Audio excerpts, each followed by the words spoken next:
My dad's '97 Ford Crown Vic was parked in front of my house like it owned the damn driveway. That car should have been scrap metal 5 years ago, just like the conversations between me and the man who drove it. We talked twice a year, Christmas and Father's Day. Always with that same dead-eyed stare and his mechanical, "How's work?"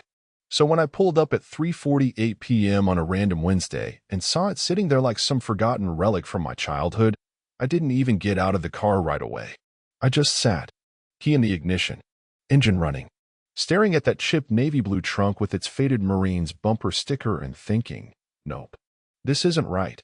I wasn't supposed to be home until Friday. Flight got moved. No big deal. I didn't even text Emily. Figured I'd surprise her. 23 years of marriage, and the only surprises we had left were carry-out orders and passive-aggressive sighs. I walked up the steps. The door was unlocked. That was red flag number 1. Red flag number 2? Silence. Our house is never silent. There's always a podcast, or her tapping away on the phone, or Alexa answering questions no one asked. But the living room? It was a crypt. And there, sitting on the couch like it was Sunday morning at church, was my father. Back straight, hands folded over a closed laptop. No coffee, no glass of water. Just the old man and that expressionless stare he'd perfected during my entire childhood. I didn't speak right away. I think part of me was waiting for the Twilight Zone music to start. He looked up, nodded once. "You're home early." "That's my line," I muttered, kicking off my shoes but not moving any closer. He tapped the laptop once, like it was a dog he was about to unleash. "Sit down." The last time he said that to me, I was 12 and had just broken his socket wrench using it on my skateboard. This wasn't about tools. I sat. He opened the laptop, turned it toward me. No words. Just hit play. The screen lit up, and at first, all I saw was the top of someone's head and the edge of a beige couch I didn't recognize. But then she walked in. Emily. Barefoot. Laughing. In that navy blue robe she only wore when she wanted something. Her hair was still wet. Her eyes were locked on someone off-screen. And then, the man stepped into frame. And I swear to God, my stomach tried to escape through my spine. He was shirtless, damp hair slicked back, hand gripping her waist like he'd done it 1,000 times. She giggled when he whispered something in her ear. And then they kissed. Not nervous. Not sneaky. Just familiar. Like they had time. Like this was routine. I blinked. Once. Twice. Trying to find some part of my brain that would convince me I was misinterpreting this. But then she said it. "Don't worry. Mark's not home until Friday." The camera angle never shifted. Just kept rolling. Silent. Like whoever set it up wanted no distractions. Just evidence. I leaned back, throat dry. My father didn't move. Didn't blink. Just said, "You should read the letter first." That's when I noticed the envelope on the coffee table.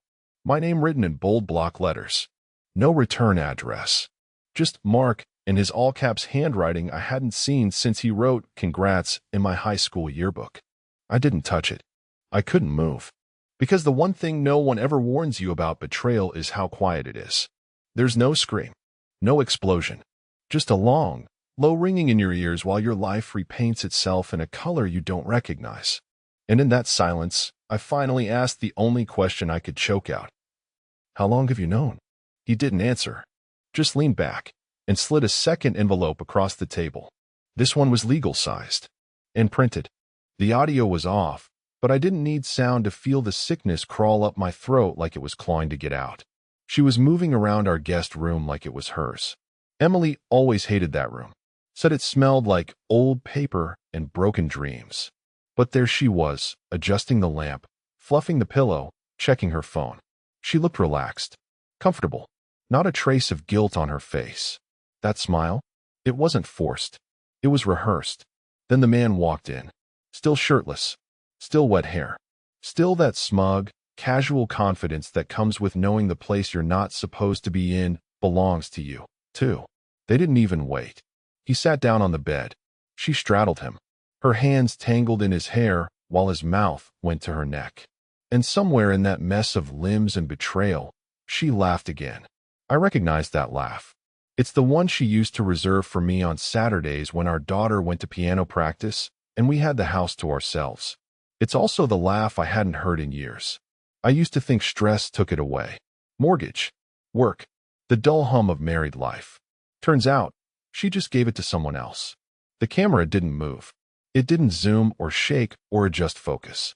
It was static, deliberate, positioned perfectly to catch the edge of the bed, the doorway, the desk, which meant it wasn't someone hiding in a closet or filming through a vent. This was a setup. Intentional. The lens caught everything, but it also knew everything. That made it worse. Whoever recorded this wasn't looking for evidence. They were building a case. I turned to my dad. He still hadn't said a damn word. Just sat there, arms crossed, like he was watching a Weather Channel special. He wasn't angry. He wasn't smug. He was calm. Cold, almost. I swallowed. Who filmed this? He didn't blink. Does it matter? Yeah, it kinda does. He leaned forward, clasped his hands between his knees like he was about to explain the theory of relativity to a fifth grader. I didn't come here to watch you spiral into hysteria. I came here to stop you from doing something stupid with half the facts. I stared at him. What the hell does that mean? He pointed at the paused screen. Her hand was on the guy's chest. She was smiling. It means you're only seeing what you're ready to see. There's more. I wanted to punch the coffee table, or the wall, or his face. I didn't know which would hurt less. Why you, Dad? Why are you the one showing me this? You hate this shit. You hate drama. His eyes finally flicked toward mine. Because unlike your wife, he said, I still believe in finishing what you start. I opened my mouth, closed it, and for a moment, I just sat there, watching the frozen image of the woman I married mount someone I trusted. And I realized something that chilled me even deeper than the video. My father didn't come here for her. He came here for me. At first, I didn't recognize him. The lighting in the guest room was dim. Emily must have pulled the curtain across the window, and the camera quality wasn't exactly 4K. But the way he moved, the way he leaned in when he kissed her shoulder, like he knew the curve of her body better than I did, it gnawed at something inside me. I leaned closer, freezing the frame, staring at the side of his face. The jawline, the small scar by his right temple, the black leather bracelet he never took off, even when I told him it looked ridiculous during client meetings. No. It was Evan. Fucking Evan. The guy I pulled out of a bankrupt junior firm 10 years ago. Gave him a desk, a laptop, and a salary he hadn't earned yet. He was 27 back then, fresh-faced, desperate, and annoyingly eager. I used to joke he reminded me of myself at that age, minus the decent haircut and the basic social skills. I took him under my wing, mentored him, coached him, introduced him at my daughter's 5th birthday as my shadow. He called me Big M. My wife called him family. Jesus Christ. The video continued, now with audio. I hadn't noticed my dad unmuting it. Evan's voice bled through the speakers, casual, intimate, like this wasn't new for them. Like they'd done this before. Many times before. He's never home. Honestly, it's like he's married to a conference room. Emily giggled. He barely notices when I cut my hair. You look perfect, Evan whispered, running a hand down her spine. Always do. And then, God help me, she moaned. It wasn't the sound that shattered me. It was the ease of it. Like she wasn't cheating on me. Like this wasn't betrayal. It was their Tuesday. I paused the video. You're sure this is recent? My father, still seated like he was watching a political debate, didn't flinch. 3 weeks ago. 3 weeks. I was in Phoenix at the time. That was the same trip Emily insisted I extend, said I needed more time away, that I was stretched thin. She even sent me a text with a heart emoji. She never uses emojis. I stared at the laptop like it was a crime scene. Because it was. He said he owed me everything. I whispered, more to myself than to my father. At last year's Christmas party, he toasted me in front of the whole damn office. Said I saved his life. Dad shrugged. Well, he repaid you in full, didn't he? I didn't laugh. I couldn't even blink. Because something didn't sit right. Not just the affair. Not just the betrayal. But how comfortable they were. How fluid. How bold. No guilt. No fear. Like they didn't think they'd ever be caught. Or maybe, they knew they wouldn't be. Unless someone wanted me to find out. I turned to my dad. He was watching me now, not the screen. Studying me like he was waiting for a trigger to pull. You knew about this? His reply came with zero hesitation. Longer than you want to believe. That's when I saw it. Right next to the laptop on the table. A hotel keycard. Marriott. Downtown. And scribbled on it, in thick black Sharpie, was one word. Wednesdays. I didn't touch it. Didn't need to. Because the last 3 times I'd been on business trips, every single one of them started on a Wednesday. He slid the envelope toward me like it weighed 100 pounds. Just a plain, white, sealed letter with Mark printed across the front in those stiff, military block letters that always made me feel like I was being drafted. My name didn't even look familiar in his handwriting. I hadn't seen it in years, not since Mom's funeral, when he wrote a check for the catering and signed it like a stranger. "Read it before you say anything," he said, voice low and flat. Not a suggestion. A goddamn order. I didn't take it right away. My hands were still shaking from the video. No, not shaking, buzzing. Like something inside me had short-circuited and was waiting for me to swing at the nearest wall. "Why now?" I asked, trying to keep my voice level. "Why today?" He didn't look at me.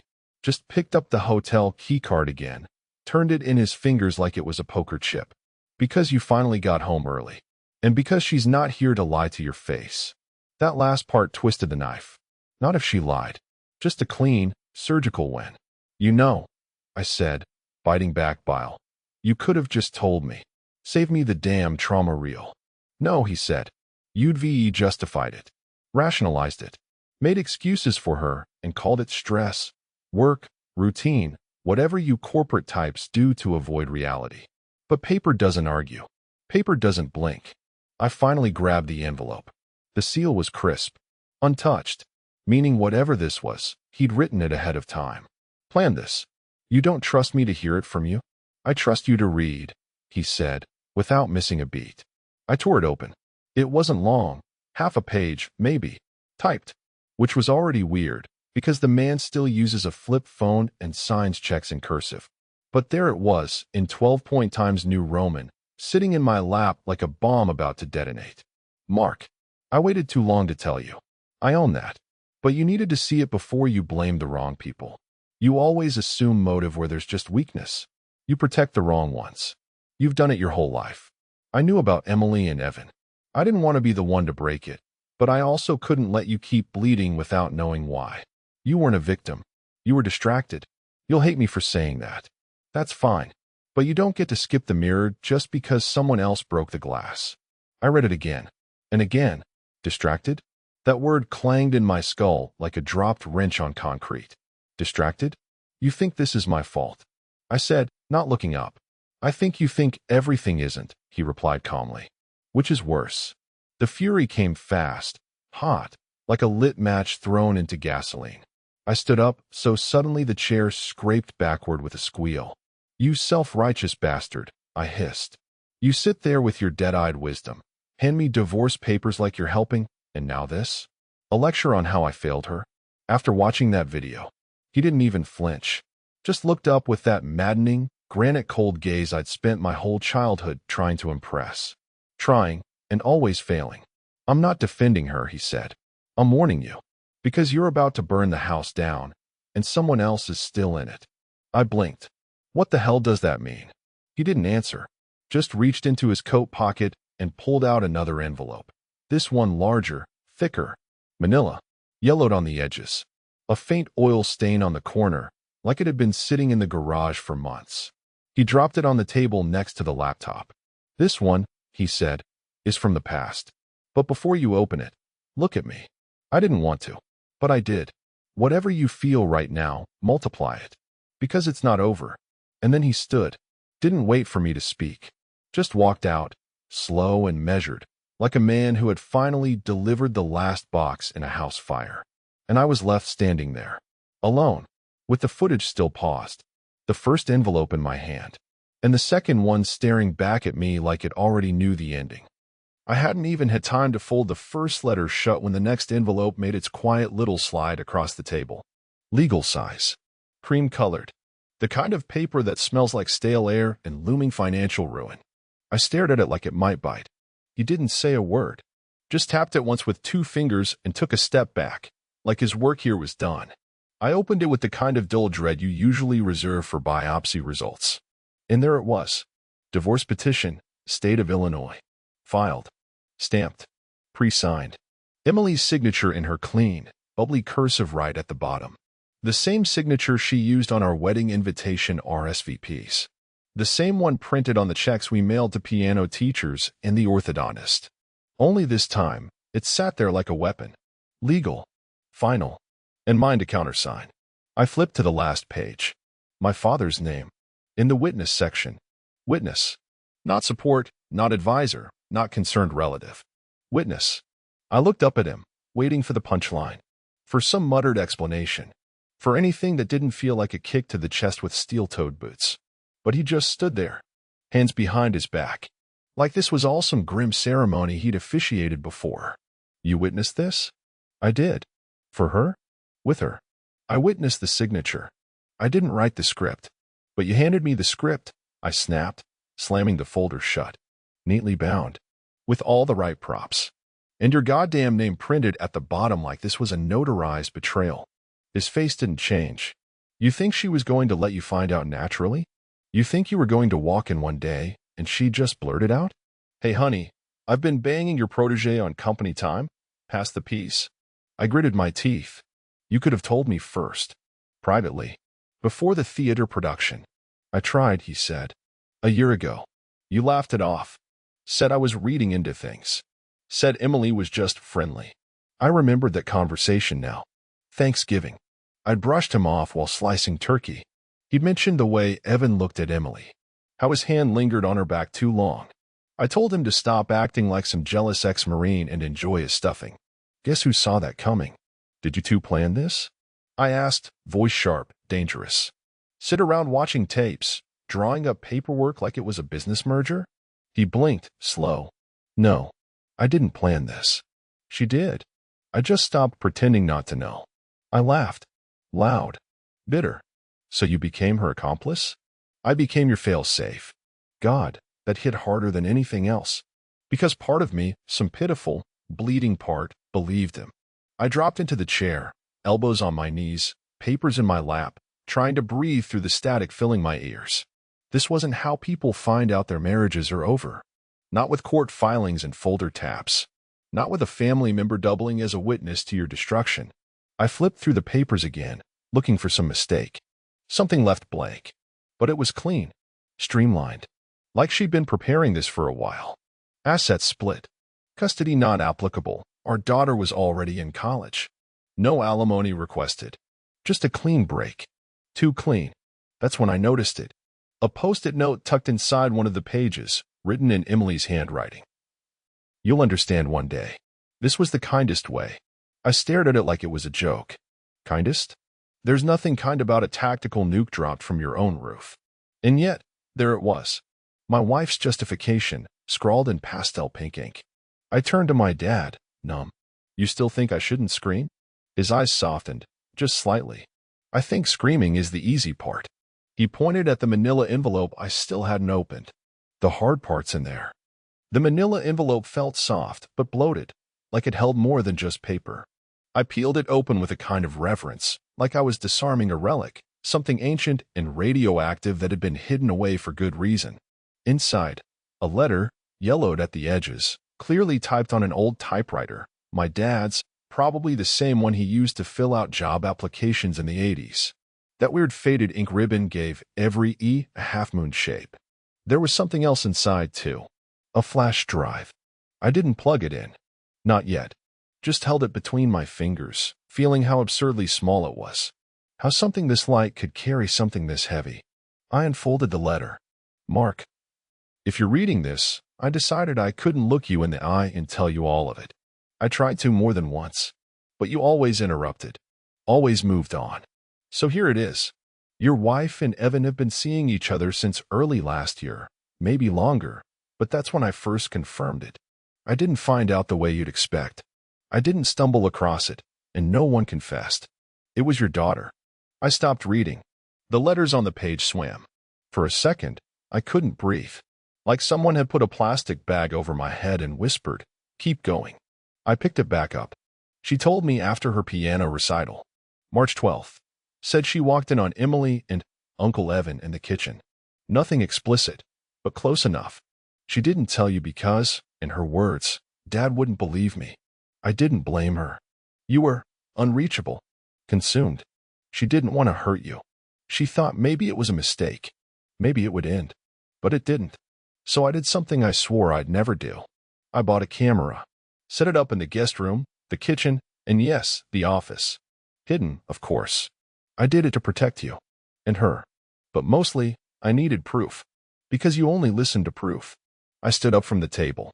I needed to move. I felt like my skin was too tight, like I could hear the blood running under it. She knew. My daughter knew. And she didn't tell me. Because she thought I wouldn't believe her. I pressed my fingers into my temples.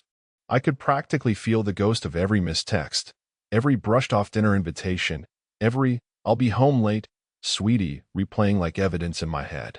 Not just hers, mine. What else had I missed? What else had they all seen that I hadn't? I read on. I told Emily 6 months ago I knew. She denied it at first, then begged me not to tell you. Said you were already under too much pressure. That the timing wasn't right. She actually cried. Not for you, though. For herself. That's when I decided I'd never confront her again. I'd just wait. Wait for you to see it. Because the only thing worse than being betrayed is being the last one to know. I dropped the letter. Let it fall like a dead thing. The living room felt like it was spinning around me. The couch, the table, the paused video still open on the laptop. Like all of it was part of some set, stage lighting for the final act of a play I didn't know I was starring in. So my father knew. My daughter knew. Emily definitely knew. Evan sure as hell knew. Which left me. What? The husband? The provider? The loyal idiot who was too damn busy building a life to notice it rotting from the inside out? I turned toward the laptop again, the screen now dimmed from inactivity. But I didn't move to wake it. Instead, I looked down at the flash drive in my hand. So light. I whispered aloud to no one. Who else saw what I didn't? And the question didn't feel rhetorical anymore. It was the kind of memory you don't remember until it crawls back up from some dark pit, half-formed, half-rotten, and suddenly alive behind your eyes like it never left. 5 years ago. March. Our 20th wedding anniversary. I was supposed to take her to that overpriced inn in Lake Geneva, the one with the cheesy Victorian decor and the couple's only spa that looked like a set from a 90s romance flick. She picked it out herself. Sent me the link. Twice. Even printed out the brochure and taped it to the fridge like some suburban battle cry. This matters. Don't screw it up. And I did screw it up. Because the night before we were supposed to leave, my boss called. Big contract. New client. In-person pitch, 7 a.m. sharp, Chicago office. Your name's on the deck, Mark. You're the face. I told her we'd postpone. Rain check, I said. It's just a weekend. She didn't fight. Didn't cry. Just smiled like a resignation letter and said, sure. Work's important. I came home 2 days later with a bottle of wine and a vague promise to rebook soon. She never mentioned it again. And I, in all my idiotic glory, took that as forgiveness. Now I was remembering that night in excruciating clarity, the way she sat on the couch watching Outlander, wearing that old gray hoodie I always hated, the one 2 sizes too big. The TV was on, but her eyes weren't on it. They were on the wall. And I remembered something else. That was the last time she ever reached for me in bed first. At the time, I chalked it up to stress. Middle age. Hormones.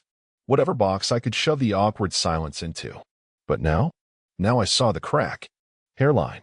Quiet. Lethal. Maybe that weekend wasn't just a weekend. Maybe that was the point when she decided the marriage was no longer a 2-person job. Just one person carrying a cart while the other ran next to it, laptop in hand. I leaned against the kitchen counter, staring into nothing. I could feel the shift now, the precise moment it started to slip. Not loudly. Not like a fight. Like slow poison. The kind that doesn't hit until your organs are already failing. Was that the first time she felt alone? Had she waited, even then, for me to notice? And if I had, would she have still picked him? I looked around the house, our house, filled with curated memories and half-finished dreams. The wooden frame with our family photo by the stairs. Her scarf on the coat hook. Her coffee mug still sitting in the sink with lipstick on the rim. And I realized something no man ever wants to admit. I didn't lose her to Evan. I started losing her 5 years ago. And the worst part? She gave me a chance. She lit a flare. She told me what she wanted with brochures and plans and quiet sighs. I just wasn't listening. I walked over to the dining table where the flash drive still sat like an unplayed landmine. I didn't pick it up. Not yet. Because the guilt hit harder than the betrayal. At least betrayal was them. This part? This was me. He was outside, sitting on the back porch like he'd lived here his whole life, even though he'd only been in this house 3 times. Once for Thanksgiving, once to fix the furnace, and now, to gut my marriage with surgical precision. The sun was starting to set. That eerie golden hour where everything looks softer than it really is. His old boots were up on the railing, a cigarette burning between his fingers, something he swore he quit 10 years ago. He didn't look at me when I stepped outside, just nodded toward the empty chair beside him. I sat. No words, just the sound of cicadas, distant traffic, and my lungs trying to remember how to breathe. I read the whole damn thing. I finally said. He exhaled smoke like a confession. Good. You could have told me sooner. I could have done a lot of things, he said. But you were never really the listening type. I almost snapped at him. Don't pull that father-son ego crap now. But I stopped myself. Because he wasn't wrong. We sat in silence again. He offered me a cigarette. I declined. He smirked. You still think this is about her? He asked. Isn't it? He turned to me, eyes steady, like he was about to take a scalpel to something I hadn't realized was still bleeding. You weren't just blind, son. You were distracted. And someone else filled that space. The words hit harder than they should have. Maybe because they weren't shouted. Just laid out flat, like a puzzle piece I'd been pretending didn't fit. Don't do that, I said. Do what? Make it my fault. He looked at me for a long time, and for the first time in years, I saw something behind that face, some mixture of disappointment and sorrow that wasn't cold. It was heavy, like he'd carried it longer than I had. I'm not blaming you, he said. I'm telling you. She didn't leave because she hated you. She left because you were already gone. I felt my throat tighten. Gone where? Into your job. Into your calendar. Into whatever version of success you thought would make up for not being present. I didn't have a comeback. Because deep down, I knew it was true. I hadn't been present in years. I showed up, yes. I paid bills, planned vacations, took care of logistics like a CEO managing a dying company. But emotionally, I was a ghost in khakis. He looked away again, toward the dying light over the fence. You remember when your mother left? He asked. I blinked. She didn't leave. He turned back to me, one eyebrow raised. She did. For 6 months. You just never knew. You were in 5th grade. She took a job in Michigan. I told you she was visiting her sister. That rocked me sideways. I don't remember that. No, because I made sure you didn't. I begged her to come back. Told her I'd stop drinking. Stop disappearing. She did come back. But it was never the same. Why are you telling me this now? Because I see it in you. The same thing. The same damn mistake. I leaned forward, elbows on my knees, heart pounding. What else, Dad? What else haven't you told me? He crushed the cigarette into the railing. More than you're ready for. Try me. He hesitated, then shook his head. No, you need to get to the end yourself. Otherwise, it's just my story. And this one's yours. He stood up, bones cracking like old wood. You want to fix this? You want to understand what really happened? He pointed to the flash drive still sitting on the table inside. Then stop guessing. Plug it in. He walked back inside. And I just sat there, hands shaking, stomach in knots, realizing something I wasn't ready to admit. This wasn't just about betrayal. It was about inheritance. And mine was shame. I didn't go back inside right away. I sat there on the porch until the sun dipped behind the neighbor's garage and the shadows stretched long across the grass like they were trying to pull me under. I wasn't avoiding the flash drive. I was staring at the house like it might confess to me first. Like maybe the drywall or the foundation or the damn porch light would blink in Morse code. It started here. Right here. When I finally stood and walked in, everything felt quieter. Like even the furniture knew what I was about to see. I sat at my desk, shoved a few papers aside, and plugged in the flash drive. One folder, titled Redemption. Jesus. Who picked that name? Inside, 9 video files, each one time-stamped. Guest room, kitchen, hallway. All dated within the past 8 months. No labels. Just the slow crawl of betrayal across a digital timeline. I clicked the third one, guest room cam mid-July, and there he was. Evan. Fully visible this time. Shirtless, of course.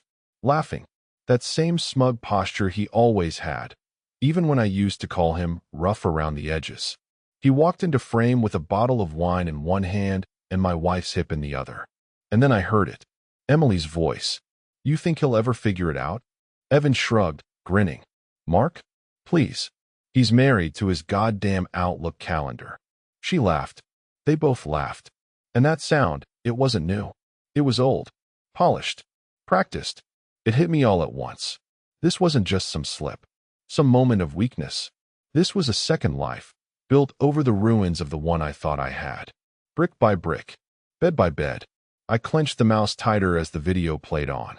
Evan's voice again. Too clear, too familiar. You remember when he brought me on? Said I was the son he never had. Christ. If he only knew what his son was doing to his wife. I slammed the mouse into the table. Hard. The screen jolted. The video paused on a perfect still of Evan smiling like he'd won a bet I didn't know we were making. I used to defend this guy. Hell, I vouched for him during a client scandal when even HR wanted him gone. I let him borrow my car when his broke down. He spent Thanksgiving with us 1 year, sat across the table from my daughter, called my wife's cooking divine, and toasted to family. This wasn't just betrayal. It was surgical. He didn't just sleep with my wife. He infiltrated my life. Wormed his way in with every thanks, Mark. Every wouldn't be here without you, man. And all the while, he was studying me, learning me, finding cracks. And Emily? She let him in, held the door open. I opened another file. And another. Same patterns. Same faces. Same routines. Evan cooking shirtless in my kitchen. Evan picking her up in my car. Evan sleeping in my bedroom when I was in D.C. last October. The same weekend, Emily said the water heater had broken and the guest room was too cold. They weren't hiding. They were comfortable. My stomach turned, but the rage kept it down. Because now I wasn't sick. I was calculating. I sat back in the chair, staring at Evan's frozen face on the screen, thinking about all the things I had said to him, all the things I had shared with him. Promotions, strategy, salary bumps. And then one sentence came screaming back from a dinner 3 years ago. You're like the son I never had. I had raised my own executioner. She came in humming. Same way she always did. That little off-key tune she picked up in kindergarten and never quite outgrew. Her hair was pulled into a lazy bun, and she had a gift bag in one hand, probably something for Emily, because she always brought her mom something on her own birthday. Thoughtful to a fault. Dad, she called from the entryway, kicking off her shoes. Smells like you didn't burn the house down this year. I swallowed the sour taste in my mouth and forced a smile as I stepped into the hallway. Miracles happen. She hugged me like nothing was wrong, like everything wasn't burning just beneath the drywall. I saw Mom's car in the driveway. Is she here? I hesitated just long enough for her to notice. She went out to pick up something. I lied. Left me in charge of candles and cake. Brave, right? She laughed and rolled her eyes, brushing past me into the kitchen, completely unaware that 5 hours earlier, I had watched her mother press her lips to Evan's neck in this very room. She sat at the same island counter where Evan once poured her mother wine from my collection. I could see it. All of it. Ghost trails of betrayal burned into the edges of our furniture. But my daughter, my sweet, oblivious daughter, just pulled out her phone and started showing me a meme about college finals. I nodded along, said the right words, smiled at the right beats. Inside, I was a war zone held together by a button-down shirt and a dad joke smile. We made dinner together. Tacos her favorite, even if she now called them basic. I chopped onions. She played DJ. I let her think I wasn't paying attention when she snuck a sip of beer. Emily had always told me to stop pretending she was 12. I kind of wish she still was. At 7:03, Emily walked in like she'd just come from Pilates, not a secret war tribunal. Her eyes flicked to mine for a half second. No fear, no apology, just that worn domestic expression. Not now. And for once, I agreed. My daughter jumped up and hugged her. You smell like Target and vanilla candles. Emily laughed. That's because I went to Target and bought you vanilla candles. She handed over a bag like nothing had happened. Like we weren't all actors fumbling through the last 10 pages of a play missing its ending. I watched them together, mother and daughter, laughing, sipping ginger ale, arguing over which Taylor Swift era had the better lyrics. And I wanted to scream. But I didn't. I served the food. I made a toast. I smiled through the ache in my jaw as Emily leaned against the counter and poured drinks with the same hands that had run through Evan's hair. And then came the cake. Store-bought. She didn't care. She still loved funfetti at 21, and I wasn't about to ruin that. I lit the candles, told her to make a wish. She closed her eyes and said, "Don't laugh, this one's serious." I smiled. No promises. She blew them out in one go. Everyone clapped. Emily kissed her cheek. And I cut the cake while thinking, "You're holding a knife, and no one would blame you." But I didn't cut throats. I cut slices. Handed them out like communion wafers in a church of lies. My daughter looked across the table, frosting on her lip, and said, "I'm really lucky, you know? You two are still together. Most of my friends' parents barely speak." I nodded slowly.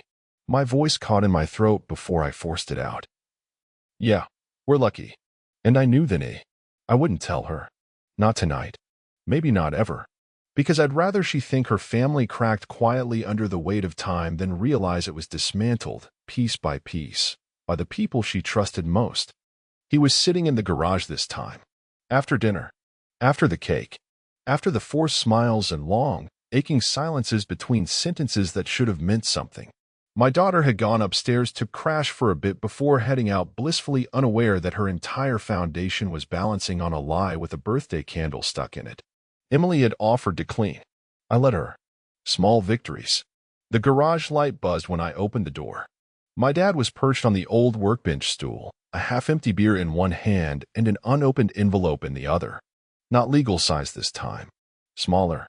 Thicker. Worn. He didn't look up when I entered. "I didn't come to expose her," he said, before I even closed the door. That was never the reason. I didn't speak. Just leaned against the wall, arms crossed, letting the cold settle in my spine. He nodded at the envelope. "You want to know why I'm really here? Open that." I took it. Sat across from him on the upside-down bucket I used for painting baseboards 3 years ago. Inside? A photograph. Old. Faded. Creased in the corners like it had been handled too many times but never framed. My mom. Young. Laughing. Standing in a motel parking lot somewhere in the Midwest with a man I didn't recognize, leaning on him. Too familiar. And then the second photo. Same man. This time, she was kissing him. And this one had a date on the back. October 1988. I felt the blood drain from my face. "Is that?" "Yes," my father cut in. "That's the year she left." My stomach dropped. "You said it was for work. That she came back. That you patched things up." "I did say that," he said, calmly. "And it was all true. Just not in the way you wanted to hear it."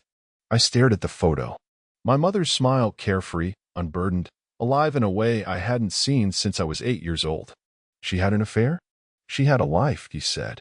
I was too angry to be in it. He finished the beer, set the bottle down with a clink that echoed through the cement and old paint cans. I didn't see it at the time. I blamed her. I weaponized it. I threw it in her face every time I ran out of other things to be mad about. I made your childhood a battleground because I refused to look in a mirror. He looked at me now. Really looked. "You think you're the first man in this family to bury his wife with neglect?" My hands curled into fists. "You could have told me this before." "I could have," he said, "but you wouldn't have heard it. You'd have filed it away as old man guilt and gone back to work, pretending your family was fine because the mortgage was paid." That hit. Deep. "You didn't come to show me what she did," I said slowly. "You came to show me what you did." He nodded once. "And what you were about to do." There it was. Legacy. Not a word we ever said in this family, but the one that hovered over every father-son moment like smoke. I swallowed. Hard. "So what now?" He stood up, stretched his back until it cracked. "Now? You decide if you want to repeat it." He paused at the door, looking back once with a tiredness I hadn't seen in him since Mom's funeral. "I didn't save my marriage," he said. "I just buried it slower." Then he was gone, and I was left in the garage with a photograph of a truth I never knew. a marriage unraveling upstairs, and the hollow understanding that this wasn't a moment of betrayal. It was a goddamn inheritance. The house was still. That awful kind of stillness that follows fake laughter and washed plates and one too many good nights said without meaning a word. Emily had gone to bed already. I heard the stairs creak at 10:27. My daughter left 10 minutes after, waving from the driveway like this was any other birthday, like we hadn't all just staged a full production line in front of a cake. I wandered into the kitchen on autopilot, some part of me craving coffee, because that's what I did when I didn't know what else to do. But then I saw it, right next to the machine, laid out like a final move in a game I didn't know we were playing. A letter. Different paper this time. Thick. Creamy. The kind you use for something that matters. No envelope. Just folded once, neatly. My name at the top in a sharp, angular handwriting. Underneath it, a Polaroid.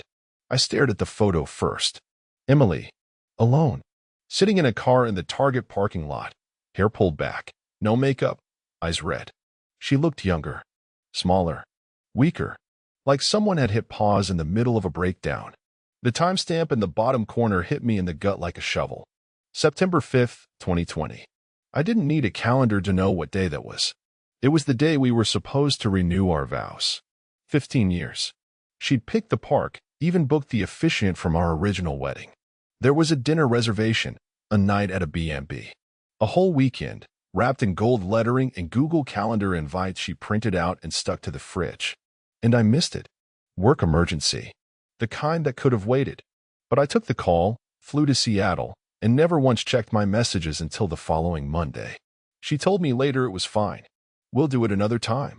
We never did.